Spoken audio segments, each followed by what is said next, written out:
Hello, everyone. My name is David Phillips, and I direct the program on peace building and human rights at Columbia University in New York. I'm not a high official. I represent a little university on the Upper West Side of New York. We're very pleased to have been invited as a co-sponsor and associate of the program today. And for me, it's a personal privilege to be here. I made my first trip to Macedonia in 1994. When I arrived, I felt that this was a place where somehow time had stood still, where the progress of the 20th century had passed by. Well, I can say, returning to North Macedonia over the years, that the country has really progressed. There's been enormous changes here. And it's wonderful to see old friends and to have a chance to think as scholars and as diplomats about what happened in 2001 and to consider and evaluate the Oakwood Framework Agreement. With the breakup of Yugoslavia, there was a revolution of rising expectations in each of the former republics. In Kosovo, the UÇK demanded independence and fought for independence. Here, the NLA, the National Liberation Army, sought equal rights for all Macedonians. Its spokesman said, "We do not want to endanger the stability and territorial integrity of Macedonia, but we will fight a guerrilla war until we have won our basic rights, accepted as an equal people inside of Macedonia." As fighting continued, there was a counteroffensive against the NLA, which led to negotiations that were mediated by the international community. This was a remarkable display of international cooperation involving the United States, NATO, the European Union, and the OSCE. Of course, all of these bodies deserve commendations for their role, but I think there's an important lesson that we learn here. Multilateralism is not a substitute for U.S. leadership. In fact, U.S. leadership is indispensable to organizing the international community behind a common purpose. We were represented by a number of very able diplomats in this region. I had the honor of working with Ambassador Richard Holbrooke. I also got to know Ambassador James Pardue over the years. And I can say that the only thing missing from this celebration is Jim's presence. He would have taken such delight in being here and being with his friends and former colleagues. He often spoke to me about people with whom he worked on the Oakwood Framework Agreement, but among them, Alain Duroy stands out. He spoke so warmly and positively about his relationship with you. I can see you two having a coffee in the lobby if he were here with us.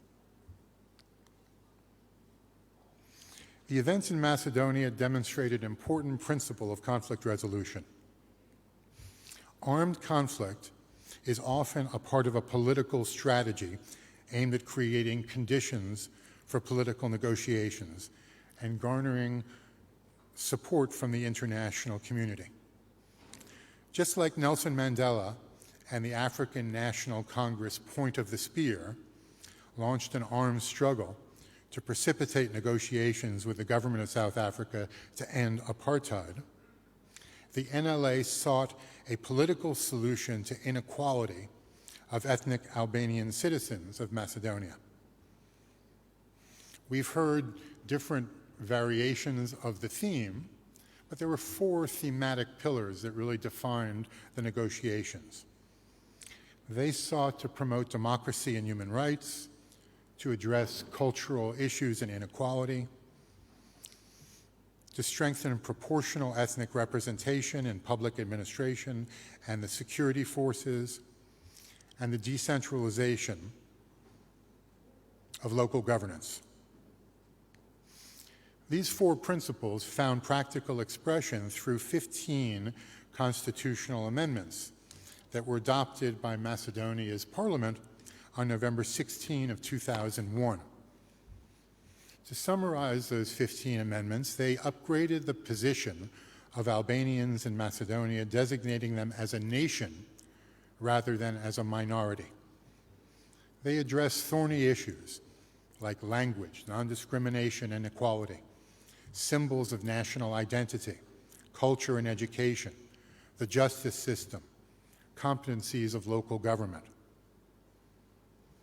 The Oakwood Framework Agreement was signed on a specific date, August 13 of 2001. However, its implementation is not an event, it's part of a process. And that process is ongoing as we seek to perfect the commitments that were made through OFA. When the parties were negotiating OFA, they always envisioned it as part of a broader process involving Macedonia's integration into Euro-Atlantic institutions. We know that Greece's veto at the Bucharest summit had a major impact on domestic politics in Macedonia. Voters felt, and rightly so, a strong sense of national humiliation, resignation, and anger at the events in Bucharest, and strongly supported VMRO, which capitalized on nationalist and anti-Greek sentiment, sweeping elections on June 1 of 2001. The OFA-inspired reform movement lost momentum, giving way to nationalist sentiments. The rest is history. Macedonia became a backwater where democratic and human rights progress was stagnant.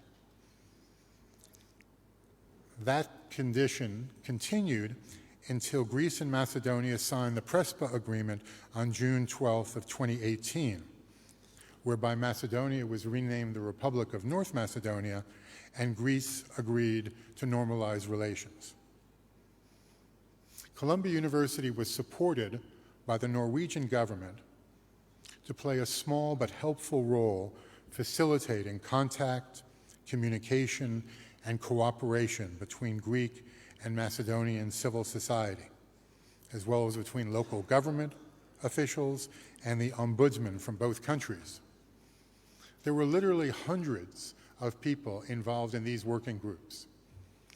None of that could have been done without stalwart partners in Macedonia, and I want to pay a commendation today to Zoran Ilieski, law professor at St. Cyril and Methodius, and also to Veton Latifi, a close collaborator and friend from Southeast European University. There are important lessons that we learn from the events in Macedonia, and we'd be remiss if all we did was congratulate ourselves about achievements. We need to learn from those experiences, reflect on them, and apply them, not only here but elsewhere. Violence is always a last resort, we know, but it can catalyze political talks when parties move from confrontation to consultation. Mediation works best when organized multilaterally, with the U.S. playing a leading role while maintaining a sense of humility. The Biden administration places great priority on transatlantic cooperation, which complements U.S. leadership. It doesn't replace it. And whereas signing an agreement is an event, which occurs on a specific date, peace building is a process that takes time and requires the participation of both civil society and political elites. This process of reconciliation is ongoing in the country. Despite the dramatic progress that we've seen, I think everyone here recognizes there's more work to do. And in our various capacities, we recommit ourselves to promoting reconciliation and good governance in North Macedonia so the country can continue to progress. The OFA principles on power sharing, local government, political and cultural rights were critical to peacemaking in this country. They are also relevant in other settings with similar challenges. Countries like Sri Lanka, with its Tamil minority, or Ethiopia, given the recent conflict in Tigray, are all confronted with difficult relations between the center and the periphery, between the majority and the minority. And with the government of North Macedonia, Colombia has been having discussions about establishing an OFA Institute on conflict resolution that would institutionalize these lessons learned and apply them, not only within the country, but internationally. So I hope that in the near future, we see North Macedonia become a destination for communities in conflict, where they can learn from each of you and your experience, garnering your knowledge and your wisdom and the political courage that's needed to make concessions and to move forward. And Columbia University pledges its cooperation with the universities here in North Macedonia, as well as with the government of North Macedonia, towards the establishment of this institute and towards its important work. Secretary of State Madeleine Albright said that reconciliation is like riding a bicycle. You fall off when you stop pedaling. So today, as we celebrate, we also recommit ourselves to working collaboratively, not only to memorialize the OFA principles, but to make them living and dynamic reminders of a role for civil society and government working together in order to perfect a more harmonious union. Very pleased to be a part of today's conference. Now I'm going to call on our academic panel to share some of their experience and insights. We'll hear first from Professor Paul Williams, who is the founder of the Public International Law Group and a professor of law at American University. Paul worked extensively on the Rambouillet Accord and then was recruited to give definition to the principles of OFA as they were being discussed at the outset. So Paul, the floor is yours.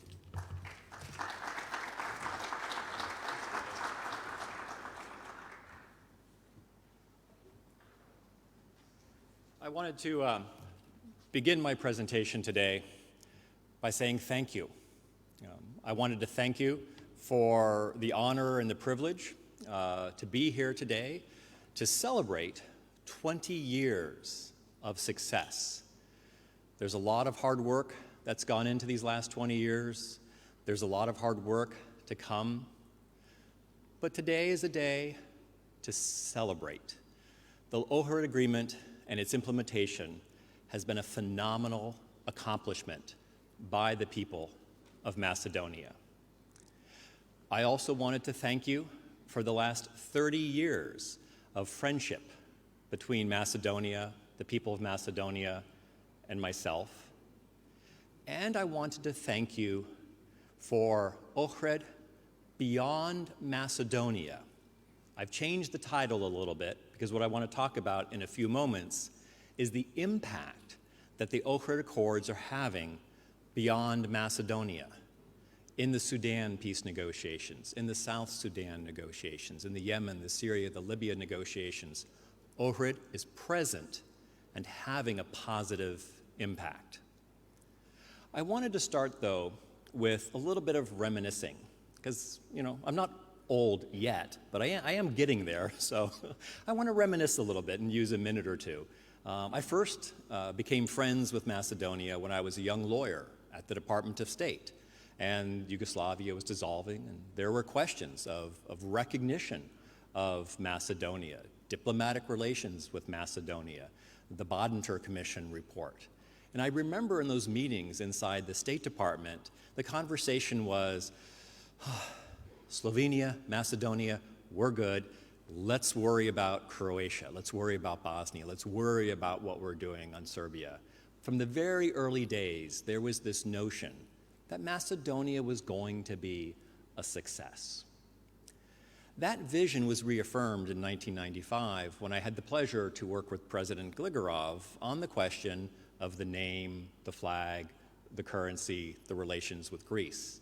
And when I met with him, ironically enough, out at the villa in Lake Ohrid, He wanted to know how he could use the International Court of Justice, how he could use European legal mechanisms to press his case. And so from the very, very early stages of the birth of Macedonia, there was this commitment, this adherence to the rule of law, legalism, legal mechanisms. Now, as a lawyer, I was very excited about that, and I thought, yes, Macedonia, these are my people. Rule of law, structure, solving your problems with the pen. I was also impressed by his vision for the future of Macedonia. And when I returned in 2001 to work with Ali Ahmeti and Arben Jafari to try to find a way out of the conflict, I was reminded of that commitment to legalism, the rule of law, finding solutions. And so when I first met in Tetovo and spent some long days and long evenings with Arben Jafari, I kind of brought my stack of material on self-determination, boundaries, international recognition. Luckily, I brought material as well on integration, plurality, diversity, unity, because he started our conversation with, we are interested in a united, sovereign Macedonia, which is pluralistic, diverse, and has equal representation of all of his people. And so we drafted some language, we started to work, and then we arranged to go see Ali Ahmeti in the abandoned bakery. And I thought, okay, I'll bring my material now on self-determination and international recognition. But again, the conversation was about unity, and unity through diversity and plurality and equal rights and the respect for all of the citizens of Macedonia. And what I thought would be a meet and a greet and a general outline of the agreement turned into days-long meetings where I would bring my draft, and Ali Ahmeti would sit there and he would correct all of my language. He would also correct through the interpreter some of my English language as well. And then he would send me back to Tetovo, and I would spend the evenings with my team redrafting. We even got down to the nitty-gritty of the license plates for tractors. I've never been in a peace agreement that goes from preamble, human rights, power sharing, all the way down to the details of what the license plates for the tractors might look like, so that there could be some type of expression of unity in that view. What struck me was the political courage to negotiate in this time of intense conflict, and the tactical and the strategic ability to negotiate to get to a final resolution of the conflict. And I'll talk in a second about how this is echoed through some of the other work I've been doing in these last 20 years. But I also just want to remind us of the context of the time. This was a rough neighborhood. There were no positive examples. The Croatian conflict, the Bosnian conflict, the Kosovo conflict. And yes, Bosnia ended in a peace negotiation, but not in a terribly effective or functioning resolution. Kosovo ended through humanitarian intervention by NATO. And so when the parties were coming together to negotiate at Ohrid, they couldn't point to a nearby success. They had to create their own success from scratch. And in thinking about how valuable, how much there is to celebrate about that success, think about the Geneva negotiations for Syria. They failed. Think about the 7-year negotiations that are still ongoing in Yemen. They've failed multiple times.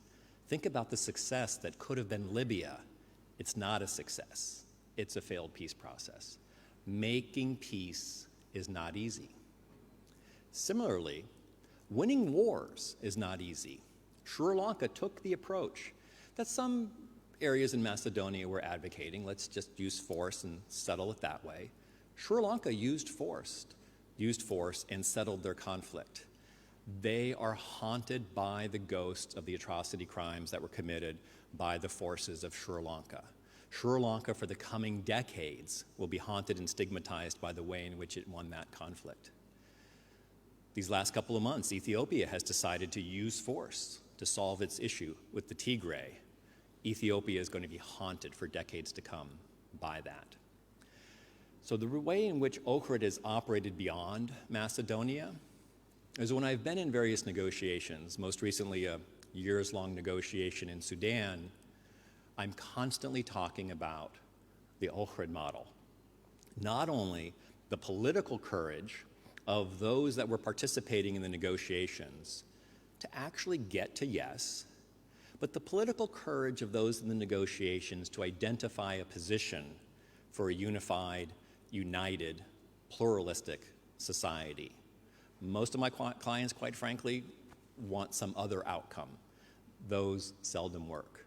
Sudan has remained a united state in large part because of the narrative and pointing to the success of what has happened in Macedonia, and because of the mechanisms that were negotiated in Ohrid, the constitutional amendments, and the implementation that has occurred. When parties want to design a system for the protection of language, for the separation of church and religion, for the devolution of power, there aren't a lot of good models out there beyond well-established states for centuries. Macedonia provides that model of how do you negotiate, how do you amend, and how do you implement these types of provisions. So I want to leave you with, as we celebrate, and as we continue to celebrate, and this evening as we move to the concert, from the lecture hall to the concert, and even do more celebration, to encourage you to bask in the success of the Ohrid framework, not only for Macedonia, but for the impact that it's having around the globe, the model, the structure, and the hope. We started this morning with the video on hope. It brings hope to Macedonia, but it brings hope to other parties and other countries who are also trying to find their way out of the forest of conflict. So, thank you.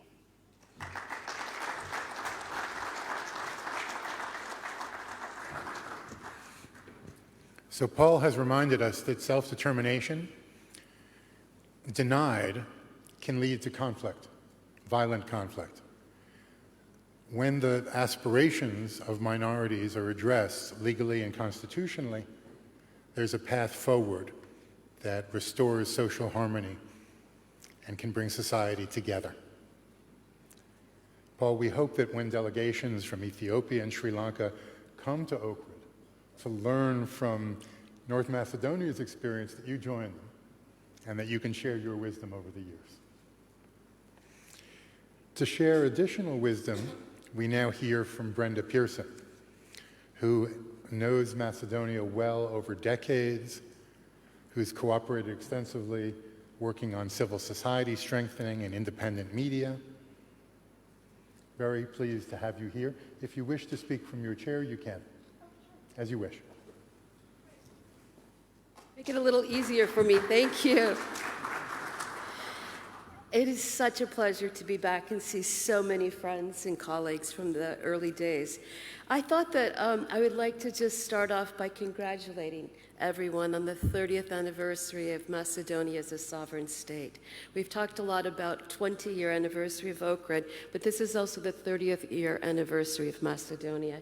And I think it's important to remember those first 10 years because it really did set the stage in many ways for the conflict in 2001.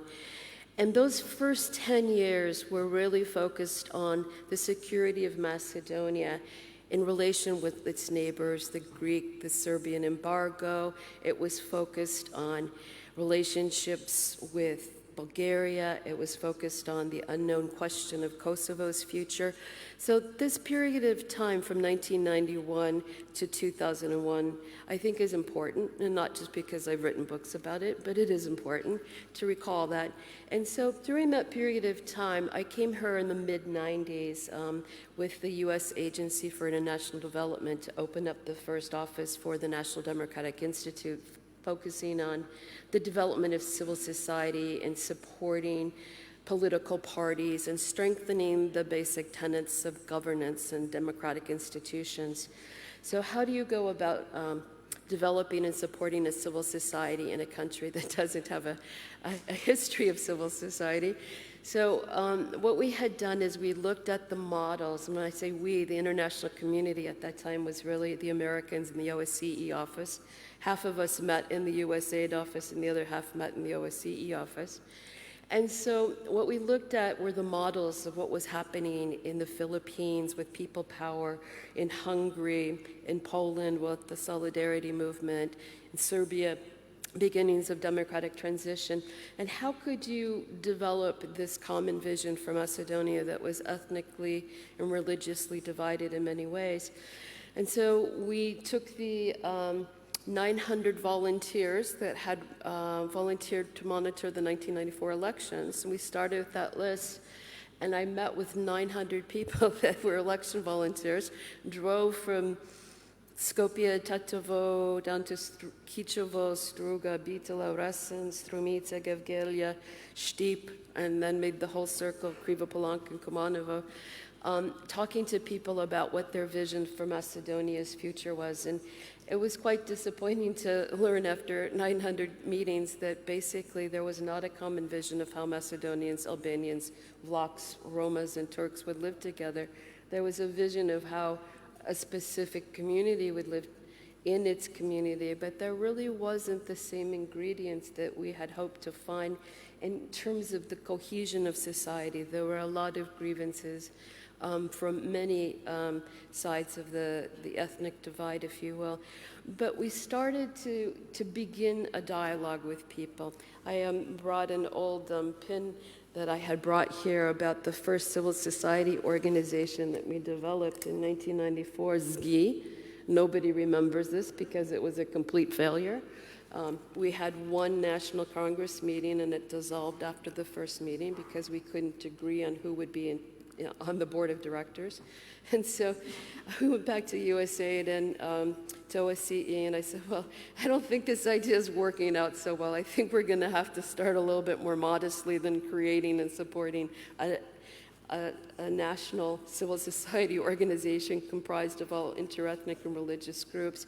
But what we did start to do was to support civic activists in cities where there was a tradition and a cohesion and some elements of developing this common vision. And so we supported civil society activists most in Gostivar, and the US government and OSCE, and then the European Union later, helped register the first Albanian civic organization, ADI. We also had civil society organizations in Bitola, Struga, and Strumica, and Štip. And so during that period of time, although the idea of this vibrant civil society was quite elusive, and it was going to take some time to get there, there were the beginning and the ingredients of people finding a public space to meet. Because during that period of time, there really wasn't a public space. People didn't meet in schools because they were divided by language. They didn't meet in the same sections of town. There were the cafes for one ethnic group, the cafes for other. The river was in some way a dividing line. So it was hard to find that civic space unless somebody created it. And so I think the big role that the international community helped develop were the beginnings of a civic approach to how the social cohesion of this country could come together. So just to sort of summarize, I would say in the first 10 years here, the focus was really on how Macedonia as a sovereign state could live with its neighbors, but we didn't focus on how you could live with each other. And so 2001 became, in many ways, the beginning of civil society in Macedonia, where the common vision was, how are we going to live together? Territorial division didn't work. There was no possibility of that. If it was easy, it would have been done, but Skopje was always going to be the center of Macedonia, and there was no easy way to do that. But, you know, sometimes there was this idea, this fantasy that there would be a way to federalize the country, but you would have destroyed the essence of what made Macedonia a country by looking at that option. So it took a while for Macedonians and Albanians and other ethnic groups to start to see the others in a human way. because I think the media played a very destructive role, intended to portray the worst stereotypes and misperceptions of the other side. And so that was another ingredient that I think 2001 really elevated the importance of having a media that espoused a common vision for Macedonia, not a vision for one side or the other side, but really how we can move forward with this. So 2001, so 2001 became the structure of the beginning of civil society, and I'd like to say that that project is far from finished. I think one of the things that we've learned is that if you don't have a vibrant civil society demanding good government, demanding democratic features, demanding accountability, that the ingredients of really how a cohesive society can live together cannot be simply implemented from a peace agreement. It has to be a living document of people supporting a common vision for all. Thank you.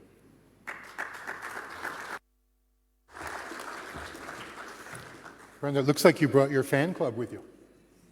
Everyone here acknowledges and really appreciates the work that you've done over so many years. Many important points in your presentation. One is that peace agreements may be negotiated by diplomats, but they need popular and civil society support. They can be undermined if people don't support it, if they don't feel ownership of it, they can resist it. So we need to think about civil society's role in every negotiation going forward. Thank you, Brenda. La prochaine, c'est Alain de Roy. Please. Not only Jim Pardue's good friend, but someone who is an exemplary diplomat and negotiator. C'est à vous. Thank you, sir. Mr. Prime Minister, Mr. Deputy Prime Ministers, Excellencies, distinguished guests, dear friends, I'm delighted to be back one more time in my loved North Macedonia. As many things has been said, I will be very short and concentrate maybe on 5 quick points. My mandate, I was there for 1 full year, just after the Ohrid signature. My mandate from the European Council of Ministers was to facilitate the dialogue between political party leaders to ensure the adoption of the Ohrid Agreement by the Parliament and to start the implementation. Because the Ohrid Agreement was signed on 13 August, but then adoption by the Parliament was not an easy task. And I remember very well, and many around this table would remember, how tense the situation remained at that time, including lots of military incidents, hostage crisis, and different very incidents which can derive in very difficult situations. But I think there was a big success at my first point because clearly the 4 signatories of the agreement, at that time Prime Minister Lutko Georgievski, Branko Červenkovski, Arben Jaferi, Uber Imeri, where that was the key task to ensure the implementation was in good faith. And for that, as it is very clearly said in the Ohrid Agreement, it was all done under the auspices of President Trajkovski. And one more time, I would like to pay tribute to his memory, because I can remember the 100 meetings I had with him at that time, days and nights, and I can remember his full dedication to ensure the full implementation of the agreement, for having full territorial integrity of the country, and for having a safe future for the country. His dedication, I must say, was remarkable, despite the fact that he has been criticized, of course, from time to time. I can testify without what I've seen myself, how much he was important at that time. But I remember also all the 4 leaders. We had meeting in President Trajkovski's office almost every week with the 4 political party leaders, as I said, Mr. Georgievski, Červenkovski, Jaferi, and Umer Imeri. And the first meeting was very tense. There was clearly lack of confidence between those leaders. And the more we had meetings in President Trajkovski's office, the more we had a chance to discuss, to dialogue, the more there was confidence. And I must say, at the end, most of the constitutional amendments were adopted by the Parliament, including these changes. For example, in the preamble of the Constitution, the text which has been adopted is not exactly the one which was on the Ohrid agreement. We, the four political parties, had to change the preamble to ensure that all entities were mentioned. And of course, that agreement was adopted first by the four party leaders in the meeting in the President Tchaikovsky's office. So that was very important at that time. And I would like also for that, I remember very much also, for example, the meeting I had in Tetovo with the late Arben Jafari, when he had with his deep thought and explained to me how to write the right travel documents and many other issues. That was, we had so many memories of that time. And I would like to pay tribute also for our time for Ali Ahmeti, who was not in the parliament, but who was absolutely, with his statesmanship, very influential to ensure that the parliament would adopt the Ohrid agreement, the constitutional amendment, and then the legislative amendment. So thank you one more time. That was crucial at that time to ensure the situation remained calm and the Albanian community would adhere with what was agreed in the Ohrid framework agreement. Second point, for me, was clear also. It was said already by Radmila Shekerinska, what happened here was the unity of international community. Everyone knows that, between EU, US, NATO, and OSCE, and others, Council of Europe and others. And for me, it's part a lessons learned from the failure of the international community in the Balkans history since 1991. Since 1991, I must say clearly, the international community was not able to prevent the Croatian War, was not able to prevent the Bosnian War. And then, it was only in the case of Macedonia that internationally had thought how unity was important and to get influence. And for that, I would like to say, to pay tribute, of course, to those main leaders at that time, which was, of course, Javier Solana and Lord Robertson. I think the chemistry between the two and the fact that making sure that the two institutions, EU and NATO, would work very much together, that was key. You were coming almost every week in that country, and I think that has been a great, great achievement, and we owe you a lot, both to Javier Solana and to Lord Robertson. And one more time on this, I would like also to say what has been said about the EU-US relation. I'm glad to hear that today we again push, EU and US are pushing exactly in the supporting North Macedonia in the same direction, but was that clear also at that time? As you said, Professor, I had an extremely good relation with Jim Pardew, but it was a personal good relation, but much more than that. It was a clear same vision from the EU and the US at that time, and the US fully supporting, at the same time, leaving the leadership to the EU, because it's clear that the future of North Macedonia lies within the European Union. So full support, and at the same time, EU in the lead to ensure we have full adherence to EU values to ensure the next accession into the EU. So one more time, pay tribute to my dear, dear, dear friend, James Pardew, that I met again in Rome some years after. Third point is, for me, the lessons also for the EU itself. How the EU was unable to have any influence at the beginning, again, of the Balkan Wars, Croatia, Bosnia, and others, because, for example, if you remember, at the beginning of the dissolution of Yugoslavia, the EU was not united on recognizing or not the independence. For example, there were different opinions between Germany and France and others, so the EU was completely inefficient because disunited at the time. And at the same time, during the Bosnian War, there was also not unity between, there was, of course, a plan, the UK, Kinkel, and others, but not with full support of the EU. And for example, it's quite clear that, for example, for the Dayton Agreement, the influence of the European Union was limited because the EU was, again, not united at that time. And for me, the EU unity came a lot with the Amsterdam Treaty, which was adopted in 1997, and then with the immediate appointment in 1999 by Mr. Javier Solana as the first High Representative to ensure there is more coherence between the EU vision. And for me, the test case was very much North Macedonia. When I was there as the EU Special Representative following François Zelotard, it was clear that all the 28 members at the time were fully supporting, not 28, but all EU member states at the time were fully supporting the Ohrid Framework Agreement, the same, and that gave a lot of influence when Mr. Solana was speaking on behalf of the EU, and myself as the representative, that gave a lot of influence. And for me, Macedonia is a test case for the EU influence. That was the case for Ohrid Framework Agreement, but then after also what came the first military operation of the EU called Operation Concordia, who followed the NATO Operation Allied Harmony.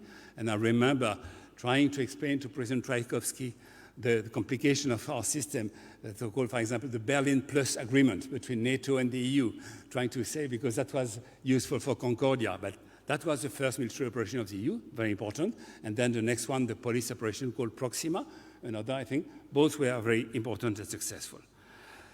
And maybe my fourth point is just to mention some names which has not been mentioned yet, despite many things has been said.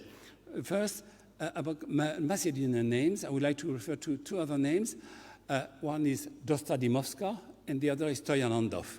I must say, when there was time of crisis, when I didn't know how there was a dialogue between the four party leaders was not easy at all, I must say I was going to their office, Dostadimovska and Stoyanandov, at that time president of the parliament, and that helped a lot in some cases to appease the situation and to find solution. So pay tribute to both of them. Among internationals, I have not mentioned, of course, Robert Badinter, chairman of the Badinter Commission, we all know that, for distribution of Yugoslavia, and then the inventor of the double majority rule, which is still very important and should be an example to protect the right of minorities.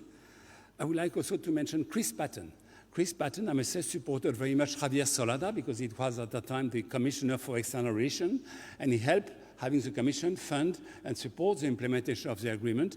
And I think that was, and then he created the European Agency for Reconstruction. So his name, he's now Chancellor at Oxford University, but he was extremely important at that time also. For the US ambassador at that time, after supporting Jim Pardue, was Larry Butler, a very good friend of mine also. And then I would like to mention also the name of Max van der Stuhl, which was very important at that time. He was a retired man, but with full experience, and he was very important in creation of the Southeast University. I would like to mention the name of Craig Jeunesse, the former head of OSCE, was very important on the field to ensure all OSCE monitors would go on the field where they had no access before. He was very important. Of Michael Frankland, he was head of EU monitoring mission. So there are many other names, but these names, I wanted to mention them. And the last point I want to make, because I said I will be short, is just if I look back at the recent history of North Macedonia, I see an enormous number of huge, important achievements.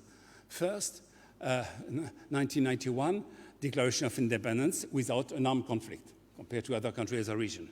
Second, deployment has been said by UNPREDEP, the UN mission, to prevent the spillover of the crisis in Kosovo into the country. Third, of course, that we are here for, the Ohrid Framework Agreement, which I think it was said so many times this morning, it's obviously a great historic achievement and an example. And for me, no one has lost with the Ohrid Framework Agreement. Everyone has gained peace, stability, solidarity, right of minorities, and a good example for many other preventive diplomacy, that's for sure. But then immediately after 2005, the candidate status to the EU, then the framework agreement with Bulgaria, thanks to Prime Minister Zaev, and of course a great achievement of Prespa agreement due to the courage of Prime Minister Zaev and Prime Minister Tsipras. That was a fantastic agreement that even President Macron praised that so much, and many others. And then, of course, a NATO accession. And now we have to collectively work on the next step, is to open the formal negotiation with the EU. And I must say, it's clear that I know, I'm sure David Beer and many others are working in that direction. I know that President Charles Michel and President von der Leyen are working in that direction. It's clear that this is the next step. We have to work to ensure there is unanimity. It's almost unanimity within the EU on that. We have to work to ensure there is full unanimity, and we have to work on that on the coming weeks and months. And I must say, with all this achievement, they explain why North Macedonia has so many friends abroad, so many friends within the EU, so many friends on the other side of the Atlantic in the US, and of course within NATO for sure. And those friends will remain committed to support North Macedonia today in the next step, as just mentioned. And I'm very proud to be under the chairmanship of Lord Robertson, member of the Ohrid Group, the Friends of Macedonia, who continues either as formal institution or as individual to support the country in his next steps. Thank you very much, Ohrid.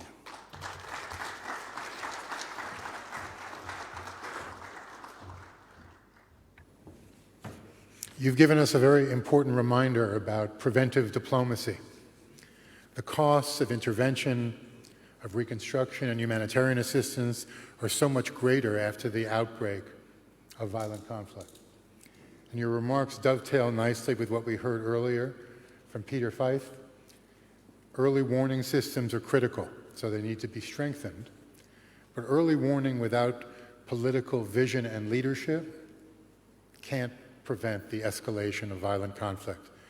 That's why so many people have paid tribute to President Tchaikovsky and also, Ali Ahmeti, to you for having the vision and the leadership to negotiate and to compromise.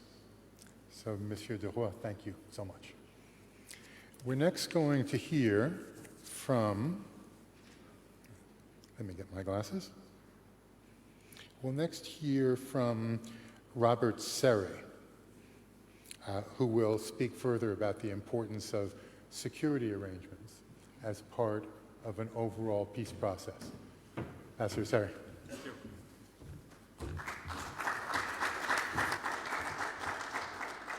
Well, let me first of all thank the Macedonian government, Ali Ahmeti, all the other former friends for having invited me back to Macedonia. For me, this is in fact the first time after I left the country in 2005. For you who don't know me, my involvement started actually when I succeeded Peter Feit. So this was after the Ohrid agreement, when of course also on the security side, still many things needed to be done to make it work. Then later on, I moved on to the United Nations and to Jerusalem, where I actually was confronted with the longest unresolved problem in modern history. And this brings me as my first thing that springs to my mind to highlight, because others have said it already so many times, but from my own experience, I have seen how important it is that a conflict is actually, if the international community decides to intervene, that it is done early on, timely. I even believe that if the conflict here would have lasted maybe a few weeks longer, a month longer, it would have been so much more difficult actually to deal with a peace agreement and implementing it. So this is my first personal observation also in terms of how I look at the Ohrid agreement. Finally, after all the lack of action and failure in the Balkans, the international community was decided to intervene. And that brings me to the second point, and again I'm repeating others, it has been said, it was done also with unprecedented unity of purpose between NATO, for whom I had the privilege to work, the EU, where Alain Leroy had the privilege to work. I don't know how many times we actually met each other, and of course also the OSCE. And that brings me maybe to a third observation. As I said, I was very much for NATO involved on the security side, but let me also here recognize the OSCE. The OSCE was also important, because what the OSCE did was actually retraining the police and enabling police to be redeployed in the conflict areas. That was very important to actually regain confidence in the mixed villages among people that yes, there was a peace process. There is another thing I would like to share with you, that in my own view, you have to get security right in any peace process first, because otherwise it is very difficult to get to the political agenda and implement the often painful political compromises. And here again, I would like to recognize others who have been mentioned in this process already. First of all, Ali Ahmeti. I don't know how many times we have been talking also when actually after the Ohrid agreement there were incidents, there were spoilers. And I had to tell you, Ali, be patient. Let NATO deal with it. And you did. And there was also the wisdom on the other side, in particular with the late President Tchaikovsky. So these are the lessons, in my view, that need to be learned. And they are not only important for you here in North Macedonia, but I would say also in a much wider sense. Because let's face it, we talk at a time when multilateralism and even the belief in the efficacy of international interventions is on the decline. We only have to look at our TVs and look at Afghanistan and look at a spectacular failure where all the actors together today have also been trying to make a difference, and it did not work. Sometimes it is good to learn from success, not only from your failures. Thank you very much, and I wish Macedonia all the best.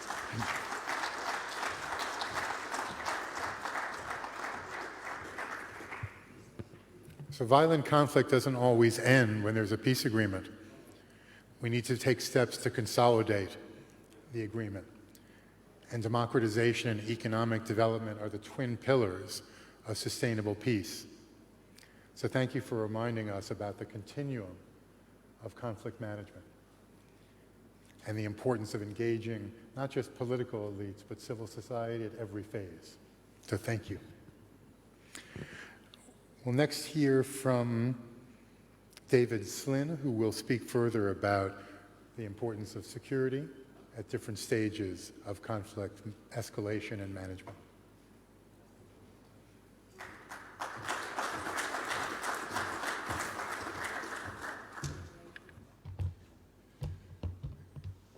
Good afternoon, Mr. President, Ministers.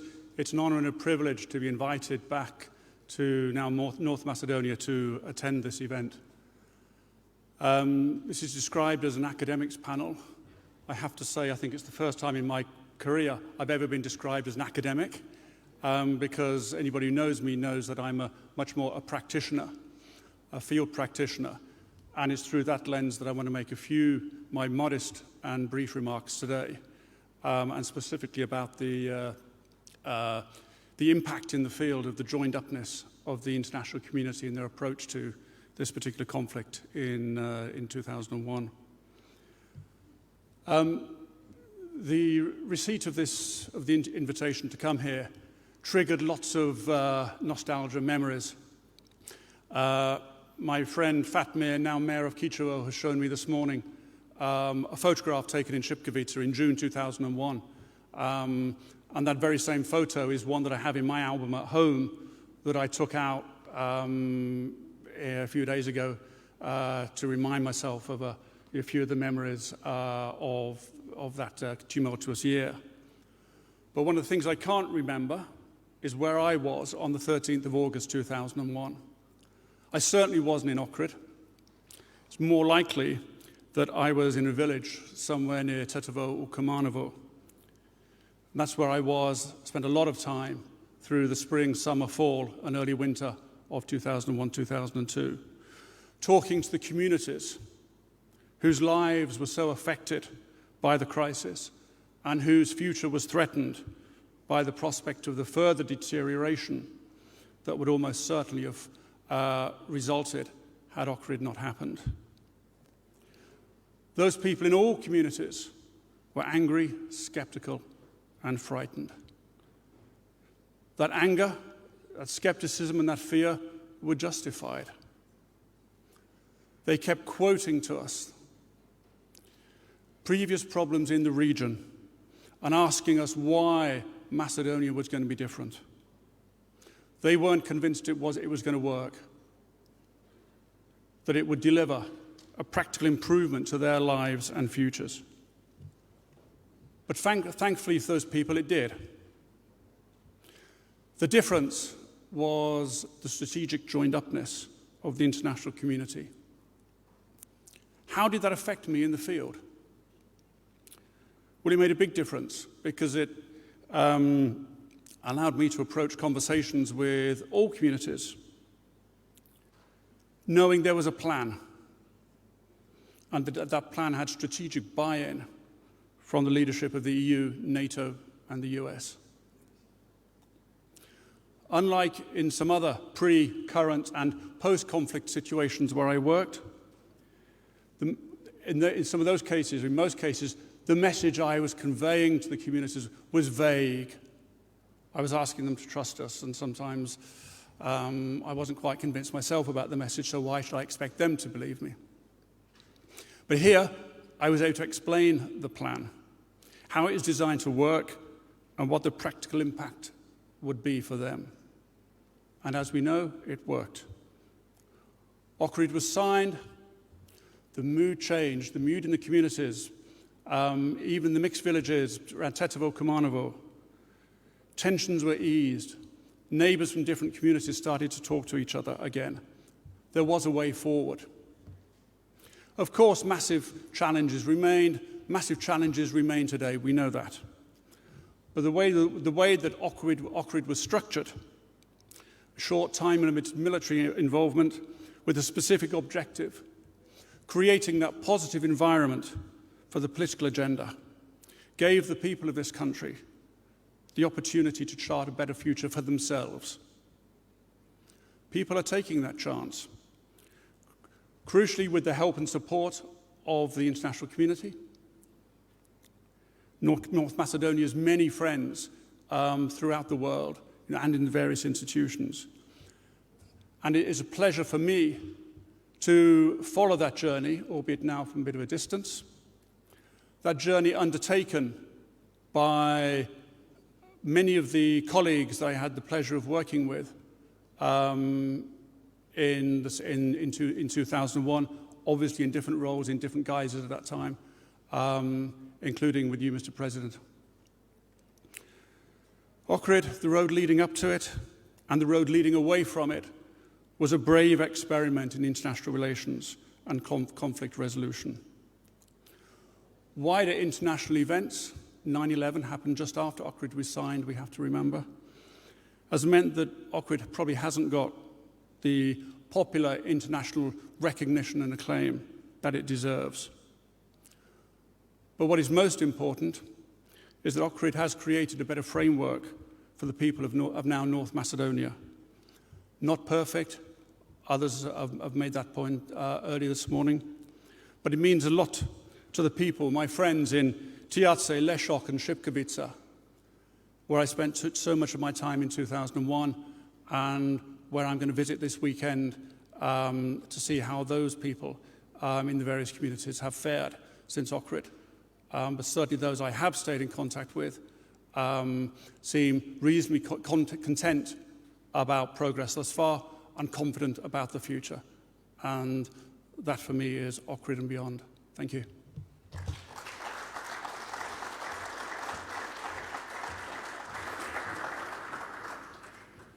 Our final panelist is former NATO General Barney White-Spooner. The floor is yours.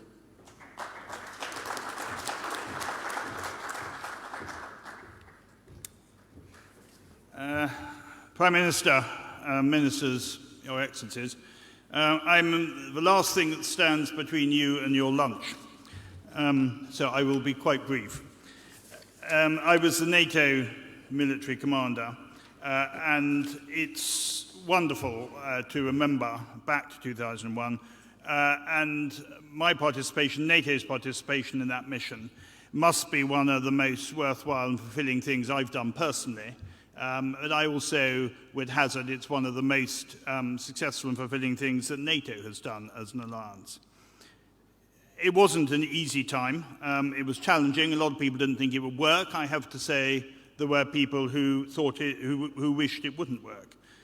It became simpler and successful because we very soon realized that there was trust. And we found mutual trust between the parties, trust in what we were trying to do, and trust, I hope, between us and the government. And it was that real willingness, that real feeling of trust, that actually made Ohrid work. The difference for us is many of us, myself included, had spent much of our lives in the 90s in other parts of the Western Balkans, where that feeling was very different. And I have to say, many of the soldiers who came here, were skeptical, were concerned that actually we would just have a repeat of some of the things that happened before.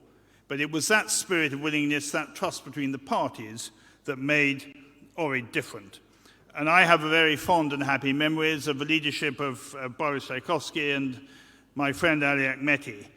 And our operation did what military operations are supposed to do. Military operations are there to implement a political solution. They are not there to be an end in themselves. And that is something I think the world has drifted away from. And I wish more people now would remember Ohrid, and we'd hear rather less about Afghanistan and Iraq. 3 points to finish. Soldiers always have to make 3 points. It's part of what soldiers do. 3 points on the future. The first is on NATO. So we came as a NATO force. I think we were the largest force NATO had fielded, 21 nations. And that in itself was part of its success, although it did give us problems of coordination. But how nice now that North Macedonia is a NATO member and we still haven't got NATO forces in the country. And it is so heartening to see that flag outside Mons, and it's so heartening to see how you are interpreting your NATO membership. You're constructing your forces, your contribution for the 21st century, not the 20th. The second point I would just make is to reiterate what Lord Robertson said this morning about the future. We are very proud to be members of the Ohrid Group. The Ohrid Group is there to show that we are friends for life. We weren't just friends for 2001. We are very fond of this country. We hope, a very good relationship with you, and we want to go forward and help you with the problems. And as Lord Robertson pointed out, there are certainly problems which maybe, hopefully, we can help with. And as Ambassador Loire has pointed out, some of those are fairly immediate. But I think my last point would be just to reiterate again what some of the panel have said. This is a celebration. It is a celebration of a quite remarkable achievement by a nation. There are few journeys, national journeys in the world today that can have started in such unique agreement. And I think what we're doing today is celebrating the spirit of Ohrid. We're celebrating the suffering avoided by Ohrid. And again, you look at the rest of the Balkans and you see what I mean. But I think most of all, we're celebrating the spirit of a nation through that agreement. And thank you very much for having me here.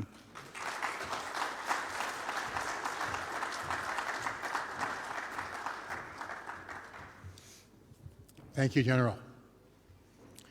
So we may not remember where we were 20 years ago on August 13th, 2001, but we will surely remember where we were on the 20th anniversary, gathered here as an extended Macedonian community, friends and family, to remember what happened 20 years ago, to memorialize friends and diplomats who played an important role but are no longer here with us, and to rededicate ourselves to implementing the Oakwood Framework Agreement, not only to North Macedonia's benefit, but developing the OFA brand for export to other countries where there is civil strife and violent conflict, in service of their peace and progress and prosperity. So we're all grateful to the government of North Macedonia for organizing this event, for inviting us. And we look forward to building on these friendships so that we can continue to work together, not only in service of North Macedonia's goals, but in service of humanity. So Artem, with your permission, shall we adjourn the conference? So with that, we are adjourned. I'd like to thank the panelists, the participants, and our hosts.